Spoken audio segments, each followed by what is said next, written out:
ସମସ୍ତଙ୍କୁ ନମସ୍କାର। ଆଜିର ବିଷୟବସ୍ତୁ ହେଉଛି ଭଲ ପାଠ ପଢୁଥିବା ମେଧାବୀ ଓ ପରିଶ୍ରମୀ ପିଲାମାନେ କେଉଁ 7ଟି ବିଷୟରୁ ନିବୃତ୍ତ ନ ରହିଲେ ସେମାନଙ୍କ ପରିଶ୍ରମର ଫଳ ବୃଥାରେ ଚାଲିଯିବାର ସମ୍ଭାବନା ଥାଏ ଏବଂ ବିପଦରେ ପଡ଼ିବାର ବି ସମ୍ଭାବନା ଥାଏ। ଉକ୍ତ 7ଟି ବିଷୟକୁ ଏଠାରେ ଆଲୋଚନା କରାଯାଇଛି। ଏହା ପୂର୍ବରୁ ଆମେ ଆଉ ଗୋଟିଏ କଥା ଏଠାରେ ଉଲ୍ଲେଖ କରିବା ଯେ ମେଧାବୀ ଓ ପରିଶ୍ରମୀ ପିଲାଙ୍କୁ ଆମେ ଦୁଇଟି ଶ୍ରେଣୀରେ ବିଭକ୍ତ କରିପାରିବା।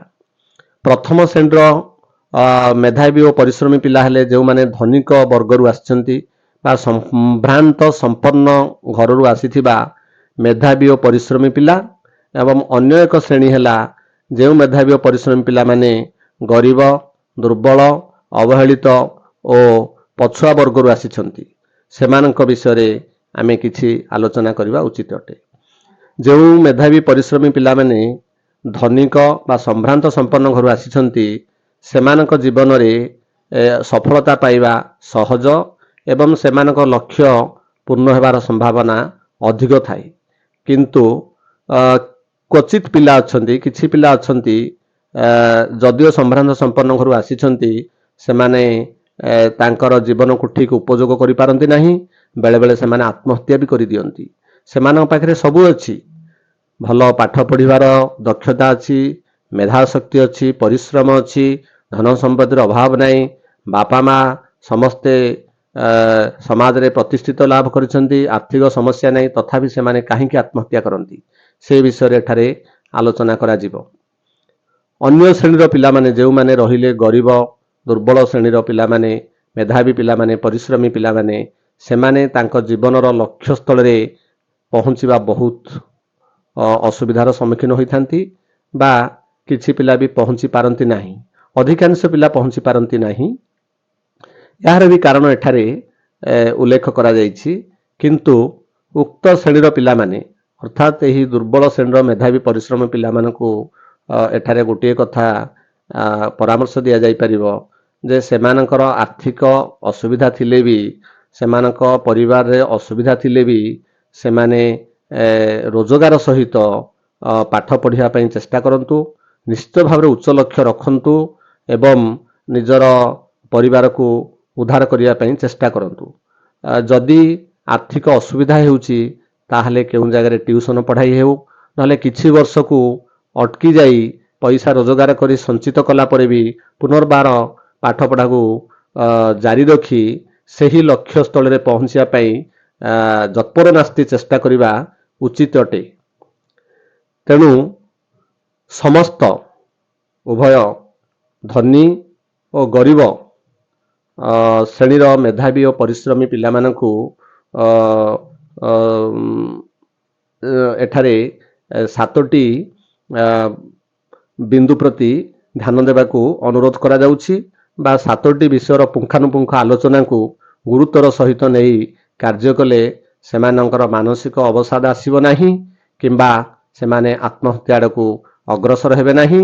ଲକ୍ଷ୍ୟସ୍ଥଳରେ ପହଞ୍ଚିବା ରାସ୍ତା ସୁବିଧା ହେବ। କାରଣ ଏହି ପିଲାମାନଙ୍କୁ ଅଧିକାଂଶ ଲୋକ ଭୁଲ ପରାମର୍ଶ ଦେଇଥାନ୍ତି କିମ୍ବା ସେମାନଙ୍କର ମନ ଭିତରେ ପ୍ରବଳ ଇଚ୍ଛା ଶକ୍ତି ଜାଗ୍ରତ କରାଇ ନଥାନ୍ତି। ଅଧିକାଂଶ ବାପା ମା ଏବଂ ଅଭିଭାବକ ମାନେ ମଧ୍ୟ ବହୁତ କିଛି ଜାଣିନଥାନ୍ତି।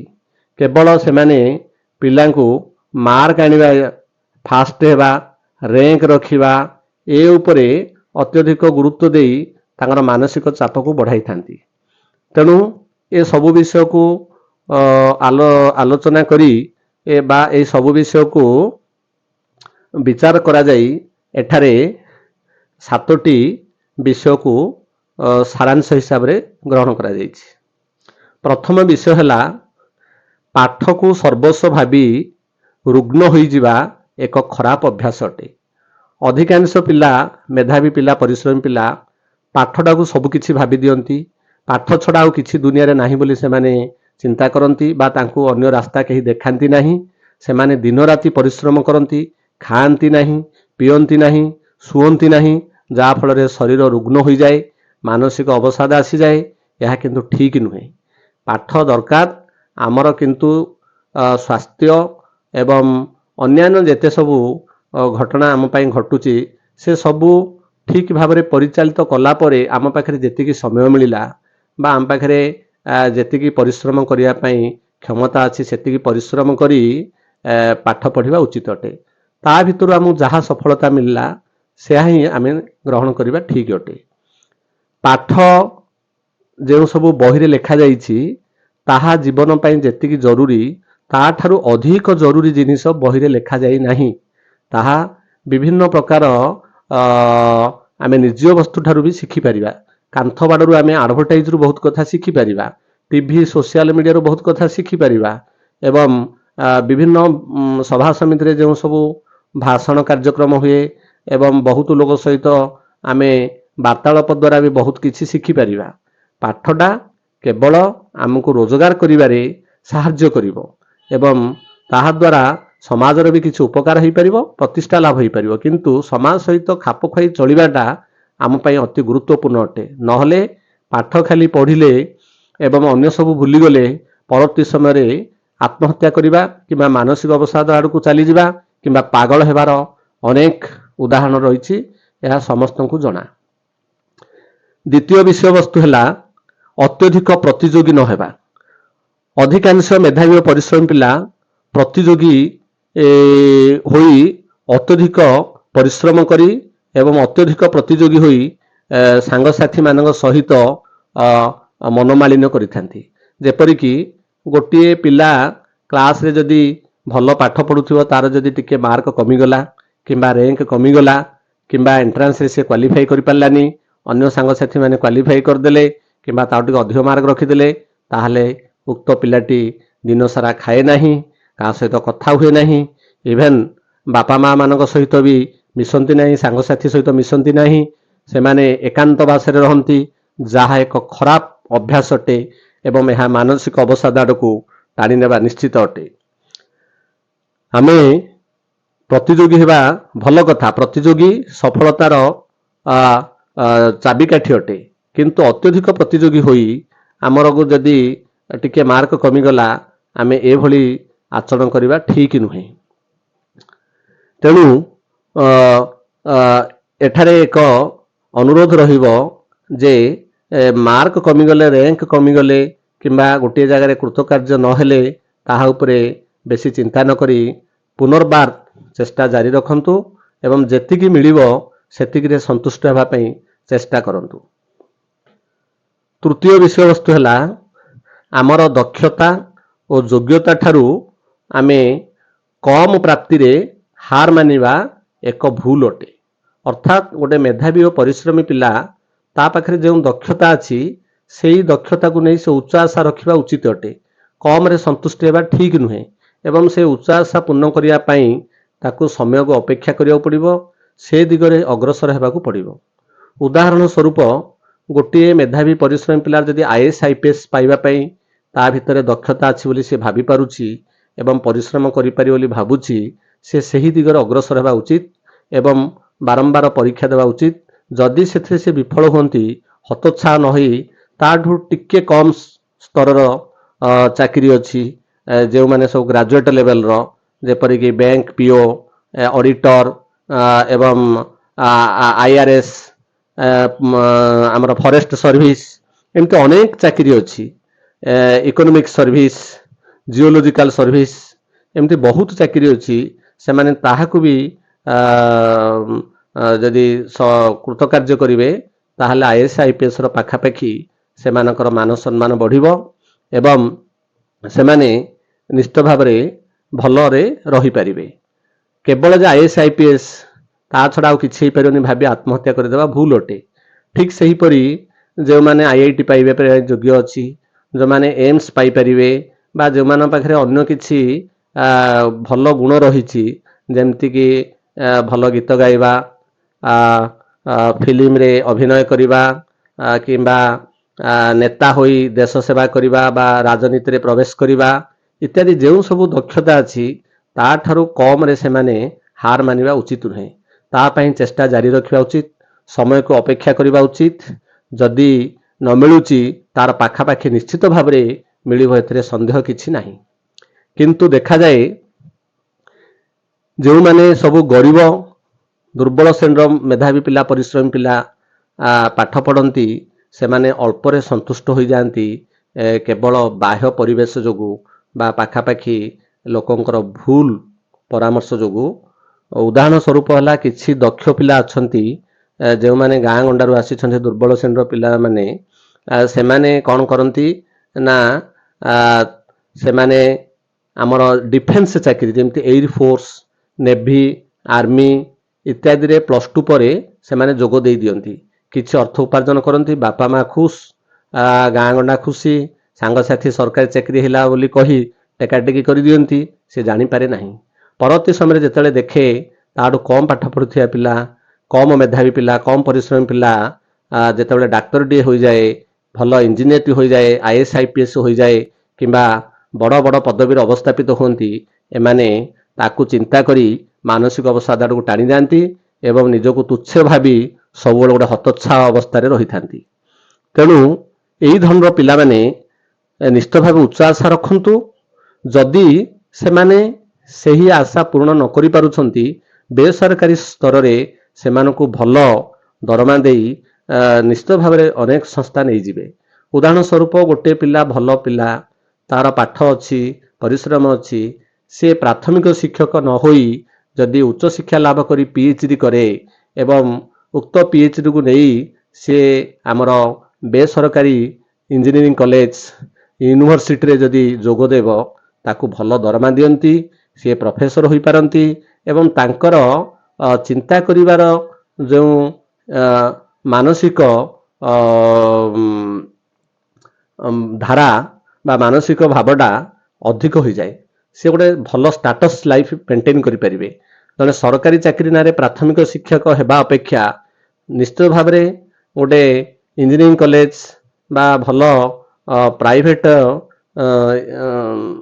यूनिवर्सिटी रे जदि सी गोटे प्रोफेसर हो शिक्षा दान करेंगे तांको भल मान सम्मान मिलिबो साटिस्फिकेशन मिलिबो एवं से निश्चित भाव में भलरे रही पारिबे।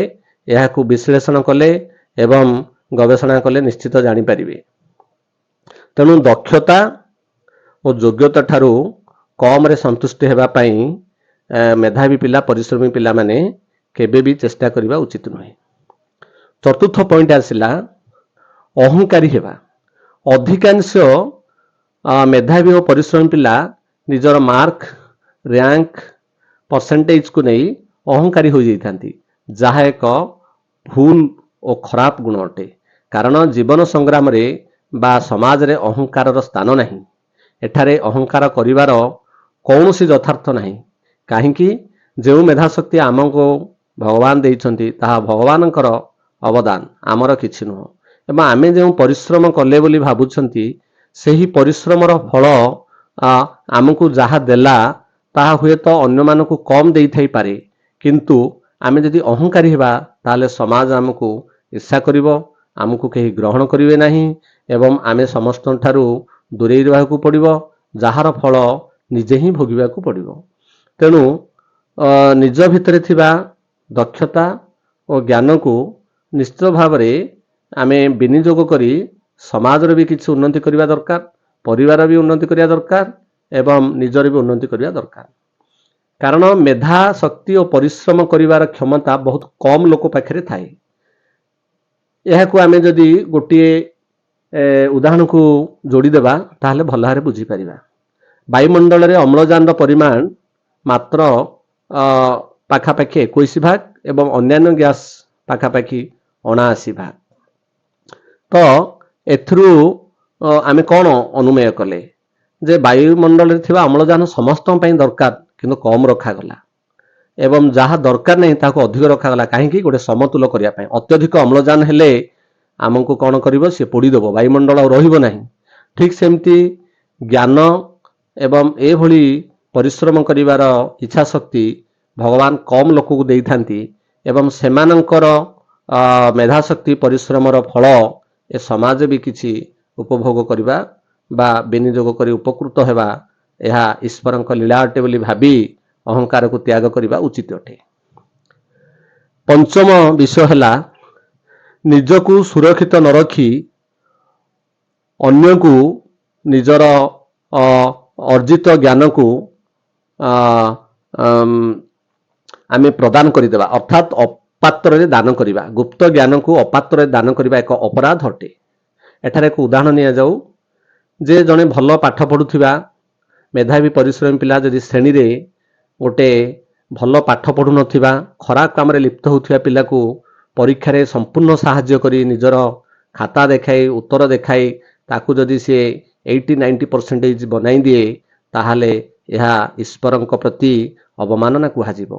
कारण उक्त पिला प्रथमे प्रथमे भल कहिबो एवं से टेकाटेकी करिदबो निजको खुशी लागिबो सांग साथी हमर सब एकजुट बोली भाबिबो किंतु परवर्ती समय देखा जिवो जेउ पिला को अपात्र रे दान दिया जाइछि से पिला जेते बेले रोजगार लागिबो तार परिवार गढ़ी उठिबो से धीरे धीरे उक्त सांग को साहाय्य करिथिबा सांग को धीरे धीरे भूलिबा को चेष्टा करिवो एवं से साहाय्य को काहा आगे प्रकाश करियो नै कारण ता द्वारा तार मान सम्मान हानि हेबो। यहा साहाय्य करिथिबा पिला को साहाय्यकारी मेधावी पिला को परवर्ती समय कष्ट लागिबो एवं तिक्तता बढ़िबो शत्रुता हेबो। तेणु कादो को जाई गोड़ धोइबा अपेक्षा आमे सुरक्षित रहिबा ठीक अटे। आमे साहाय्य करिया भूल नुह किंतु गोटे निर्दिष्ट सीमा भितरे साहाय्य करिया दरकार। संपूर्ण निजको भूली जाई निजर श्रम को अपात्र दान करने एक अपराध अटे। षष्ठ बिंदु है षष्ठ विषय वस्तु है आमे कहा सहित मिसिबा उचित अटे। आमे कहा सहित सांगसाथी हेबा उचित अटे। आमर चिंताधारा को कहा सहित आमे विनिमय करबा उचित अटे। आमे सबुबले समाजर प्रतिष्ठित व्यक्ति सफल प्राप्त व्यक्ति एवं निज ज्ञान बुद्धि सह समकक्ष किंबा ताठारु ऊर्ध्व व्यक्ति सहित मिसिले आमर ज्ञानर परिप्रकाश हेबो एवं आमे आगु जीवा पई पथ सुगम्य हेबो। जदि आमे आम ज्ञान ठारु कम बा आम परिश्रम ठारु कम पिला सहित मिसिबा तांको सहित सांगसाथी हेबा तांको सहित मिलामिशा करी बुलिबा दिन राति ताहले से माने भूल परामर्श देबे एवं सेमानंकर जेहेतु समाज विषय से माने बहुत किछि जानि नथिबे आमर मुंड तांको सहित मिसिबो नाही एवं आमर मानसिक जो इच्छा शक्ति थिबो ता धीरे धीरे संकुचित होई निजर सफलता परिप्रकाश सहज हेबो नाही। जेपरी गोटे उच्च गरम वस्तु ठारू गोटे कम अपेक्षाकृत कम गरम थिबा वस्तु अर्थात ठंडा थिबा वस्तु को तापमात्रा प्रवाहित होई थाए। उच्च गरम रु आमर ठंडा को जेमती तापमात्रा परिवाहित होई थाए एवं गरम वस्तुटी ठंडा हो जाए ठंडा वस्तुटी गरम हो जाए ठीक सेमती आमे जदि बेसी मिसिबा दुर्बल श्रेणीर पिलांग सहित आम पाखरे थिबा ज्ञानटा तांका पाखु ट्रांसफर हेबो आमर ही क्षति हेबो। तेणु आमे निजको सबुबले प्रतिष्ठित और समकक्ष व्यक्ति सहित मिलिमिशिबा सह आमे दुर्बल सहित भी मिसिबा कारण समाज रे समस्त सहित मिलिमिशि बंचिबा होउची प्रकृत ज्ञान अटे किंतु एक समतुल्य रक्षा करी मिसिबा ठीक अटे। निजको हजि जाई निजको भूली जाई आमे जदि दुर्बल सहित सबुबले मिसि जिबा ताहले आमर ही क्षति हेबो एवं ईश्वर प्रदान करिथिबा ज्ञानर अपचय हेबो जहाँ ईश्वर केबे क्षमा देबे नाही। ए जन्म छड़ा जदि आर जन्म रे भी आमर जन्म हुए ताहले तार दंड आमको ही भोगिबाकू पड़िबो। सप्तम बिंदु हैला सप्तम विषय वस्तु हैला भाव प्रवण न हेबा।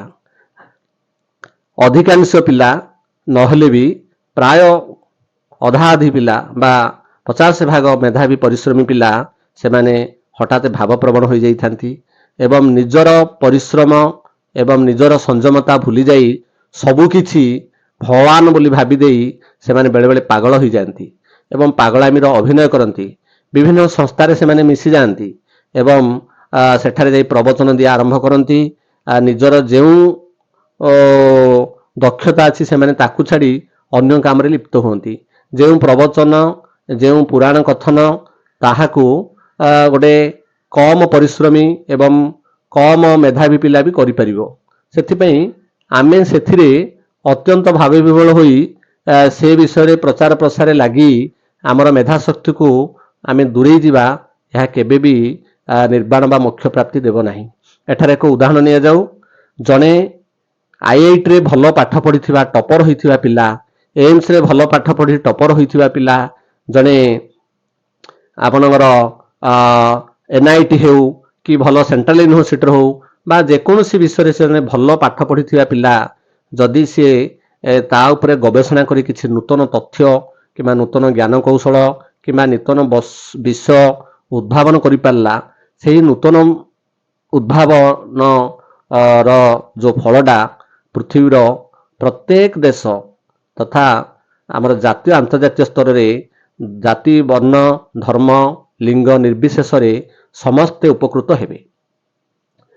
उदाहरण हला जदि जड़े कोविड टीका उद्भावन करि पारले, आमर एंटीबायोटिक बाहर करि पारले, पारासेटामोल उद्भावन करि पारले, उड़ाजाहाज तैयारी करि पारले, कीटनाशक औषधि तैयारी करि पारले, ताहा पृथ्वीर प्रत्येक वर्ग लोक को उपकार आसी पारिबो। किंतु आम पाखे ए सब ज्ञान शक्ति था आम यहाँ छाड़ी जदि एक निर्दिष्ट संस्थार मिसी आम केवल आध्यात्मिक कथा कहवा ताहले उक्त गोष्ठी बा उक्त देश पई हुए तो सेटा ग्रहणी हो पारे, किंतु पृथ्वी सारा ताहार प्रभाव पड़िबो नाही। भगवान आमको जो दिगरे प्रेरणा करछंती आमे से दिग को जदि अवहेला करिबा, से दिग को छाड़ी जदि आमे अन्य दिग को जिबा ताहाले भगवान केबे भी क्षमा देबे नाही। तेणु एठारे कहिबार तात्पर्य हला जे समस्त मेधावी परिश्रमी और भल पाठ पढ़ुथिबा पिला माने केबे हेले पाठ को सर्वस्व भावी रुग्ण हुअन्तु नाही, अत्यधिक प्रतियोगी हुअन्तु नाही, योग्यता और दक्षता ठारू कम रे हार मानन्तु नाही, अर्थात उच्च आशा रखन्तु, उच्च लक्ष्य रखी से दिगरे अग्रसर हुअन्तु, अहंकारी हुअन्तु नाही, निजको सुरक्षित रखी जहा किछि प्रदान करन्तु, अपात्र रे दान करन्तु नाही, प्रतिष्ठित समकक्ष व्यक्ति मानक सहित मिशन्तु, अत्यधिक भाव विभोल हेबार कौनसी यथार्थता नाही। परिशेष रे अनुरोध रहिला कौनसी परिस्थिति रे भी मेधावी पिला परिश्रमी पिला आत्महत्या आड़कू जातु नाही, मानसिक अवसादरू दूरे रुहन्तु, समाज को लक्ष्य करन्तु। अनेक लोक कौनसी पाठ पढ़ी नांती, आउट स्कूल जाई नांती, सेमाने भी भलरे अछंती। अनेक लोक किछि पाठ पढ़ी नांती बा अल्प किछि पाठ पढ़ी आमर राष्ट्रपति, राज्यपाल, प्रधानमंत्री, फिल्म स्टार, क्रिकेटर, व्यवसायी, प्रतिष्ठित एवं पतियारा सेमानकर समाज रे रहिछि। सेमाने अधिक मेधावी नहले भी परिश्रमी नहले भी समाज को लक्ष्य करी एवं से दिगरे सेमाने अग्रसर होइछन्ति। तेणु आमर मेधाशक्ति और परिश्रम को आमे निजको निजे बुझी अंतर्मुखी होई आमे जदि कार्य करिबा, निजको सुरक्षित रखिबा, उच्च रोजगार लक्ष्य रखिबा, उच्च पदवी पई आशा रखिबा एवं एहाको विनियोग करी निजर परिवार निजर एवं समाज पई जदि आमे किछि प्रदान करि परिबा ताहाले आम मेधाशक्ति और परिश्रमर फल निश्चित भावे सुविनियोग हबो, यथार्थ प्रतिपादन हबो एवं ईश्वरंक इच्छा भी पूर्ण हो पारिबो। ए जन्म भल हेबा सहित जदि आमर परवर्ती जन्म हुए ताहा भी भल हेबो, एथिरे संदेह किछि नाही। समस्तଙ୍କୁ धन्यवाद। मु डॉक्टर अश्विनी कुमार राउत, सहकारी प्रोफेसर गणित विभाग।